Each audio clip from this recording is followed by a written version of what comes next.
Arthur et les Minimoys, film sorti en 2006, réalisé par Luc Besson et non, je ne parle pas de l'abominable film d'horreur basé sur cet univers.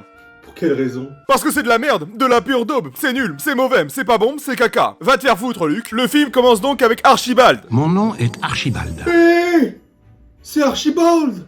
Il est de retour. Oui, Archibald, le grand-père qui raconte l'histoire d'une histoire. Bravo champion. Et le moins qu'on puisse dire, c'est qu'Alzheimer est une vilaine maladie. C'est d'ailleurs au cœur de l'Afrique que cette histoire commence. Waouh, c'est stylé. C'est une première. Bon, ceci n'est pas vraiment l'Afrique, c'est le Connecticut. Ou alors qu'il est juste complètement con. Au choix. Et c'est alors qu'on fait la rencontre du protagoniste, le roi Arthur, qui fait une crise cardiaque. Oula, attendez, je me suis trompé de script. Arthur, c'est dans le titre. Bravo champion. Et sa grand-mère. Après avoir vu Arthur faire mumuse avec ses jouets à la con, on se rend compte que sa famille est harcelée par un huissier qui traumatise le petit. Et plutôt 2 fois qu'une. Quel bâtard. Du coup, Arthur finit par mourir noyé. Allez, salut.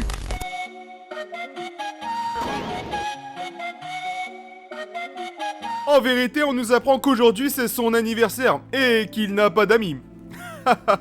Quel bouffon. Remettons en question mon pote. Un peu plus tard, Arthur tombe sur le livre de son grand-père, le fou du début. Et c'est alors que...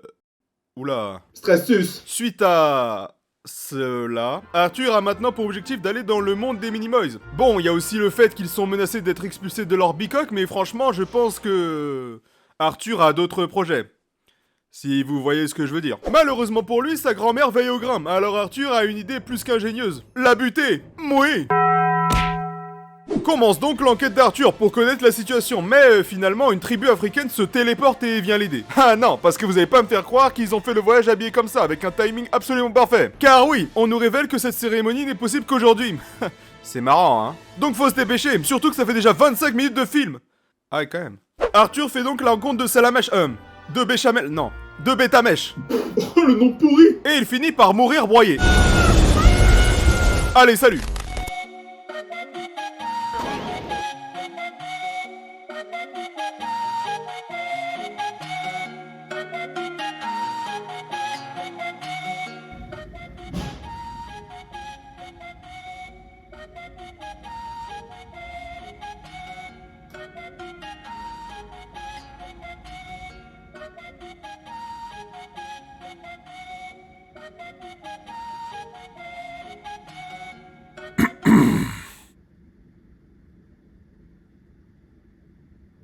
Ah. Il est pas mort, c'est ça? Oui, nous sommes dès lors dans le monde des Minimoys et c'est Rikiki. D'où le nom Minimoys.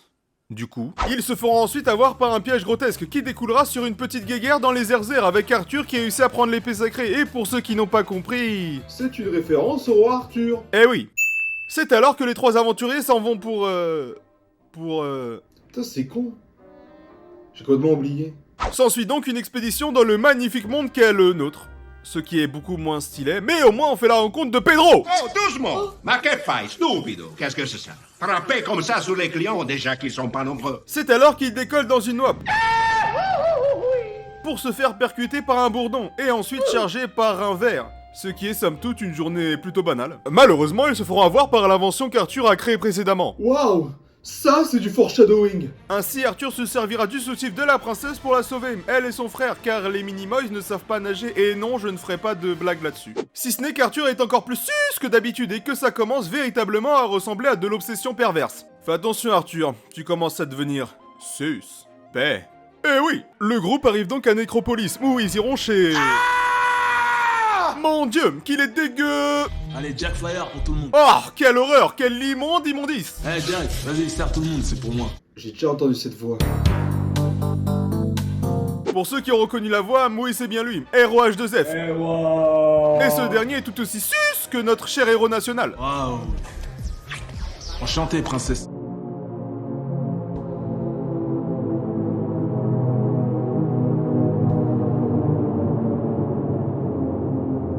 Excusez-moi, j'ai des restes de la vidéo d'Halloween. Désolé. Malencontreusement, elles feront la rencontre de Darkholm, le bras droit de M. le Maudim, qui est un zozoterme, information dont on aurait pu se passer, en effet. Tout comme la petite bagarre sous une musique de techno qui ferait pâlir les plus grands danseurs de tectonique. Eh oui, rien que ça. Bon, évidemment, ils finissent par s'en sortir grâce à ce truc. qui est définitivement trop moche. On pourrait croire que c'est moi. Et le groupe tombera sur un convoi destiné directement à M le Maudit. Et vous vous demandez peut-être pourquoi je ne dis pas son nom. Non, personne demande. Car en fait, c'est une copie de Voldemort. Enfin, plus Voldewish, à la limite. Car prononcer son prénom, c'est dangereux, même pour les grands gaillards d'1m95 du début. Rendez-vous compte. Aime le maudit. Maltazar. Concombre. Pistache. Anticonstitutionnellement. Que c'est marrant. Lol. C'est alors que tout à coup, Sélénia le menace avec une épée, puis l'embrasse. Comme quoi, même les femmes minimoys sont bipolaires. Ils arriveront alors dans la tanière de Maltazar, où ils se feront capturer. Je ne sais pas exactement à quoi ils s'attendaient, mais visiblement, c'est raté. Arthur? Grand-père. Oh, mon petit-fils! Oh, mon garçon, comme je suis content de te revoir. Waouh! Décidément, tous les Archibalds sont liés par la même coupe. Oh, Archibald, en chair et en chauve. Pendant ces retrouvailles, on a Sélénia et Maltazar qui tapent la discute. Mais toi, tu sais pas comment faire de la bonne bouillabaisse. Attends, t'es une fille, non? C'est fou ça, génération de fainéants. Oh putain, mais c'est pas possible, tu te rends compte? Oh, tu te rends compte du sacrilège? Putain, moi j'aime trop la bouillabaisse, vive la bouillabaisse! Non, en vérité, on apprend que Maltazar était un alcoolo. Mais en fait, c'est sa femme qui l'a rendu comme ça. Comme quoi, même ici, les femmes sont des sorcières. Nonobstant son immondice, Maltazar, grand prince, laissera nos amis partir avec 3 minutes d'avance. C'est un sacré gentleman. Mais en fait non, c'est un gros bâtard. Il envoie un raz-de-marée tout droit dans leur grand-mère. C'est vraiment pas très gentil. Sauf qu'on se souvient que tantôt, le petit Arthur a perdu sa petite voiture dans le caniveau. Mais oui, vous le voyez venir, il tombe dessus. Arthur se met donc à imiter Verstappen, alors qu'une heure plus tôt, il percutait un arbre avec la voiture de sa grand-mère. Mais ça va, il y a la prescription, ça va. Grâce à un miracle, le scénario, ils parviennent à arriver en vie dans la tanière. Mais comment ils connaissent le chemin? Oui, donc le but d'Arthur étant toujours de devenir riche, car sinon c'est go back to the street, il a préparé un plan pour savoir où se trouvent les rubis de Maltazar. Pour ensuite les lui voler, les lui subtiliser, afin de tout donner à l'huissier, bien que j'eus pensé que ces gentlemen auraient pu s'en charger tout seul. Je dis ça, mais je dis rien, bah ferme ta gueule. Le film se finit donc par un grand dîner et une scène entre Arthur et Sélénia, sous-entendant une suite que j'ai totalement oubliée. Bon, alors... Pour commencer, je vais admettre que lors de mon revisionnage, je n'étais pas véritablement emballé par ce qui m'était proposé. C'est que la nostalgie a mal fait son boulot. En effet, j'avais plutôt un souvenir positif quant à ce film, et en vérité le reste, mais beaucoup moins que prévu, notamment à cause de... Ou alors... Bordel de merde. Mais je pense toujours que pour les plus jeunes, ça demeure une bonne œuvre dans sa globalité, contrairement à ça qui est... irrattrapable. Du coup, si vous êtes jeune ou alors que vous connaissez quelqu'un qui l'est, vous pouvez lui conseiller. Car ce film permet de passer un bon moment, qu'importe l'âge, car l'univers et le phénomène des Minimoys ou du rétrécissement est assez commun. Non mais je veux dire, qui n'a jamais rêvé d'être Rikiki pour pouvoir s'introduire dans une chambre... Oh, forte. Une chambre forte, oui, pour voler subtilement des millions et des millions de dollars, puis partir pour le Mexique afin de... Bref, je m'égare. Bouh!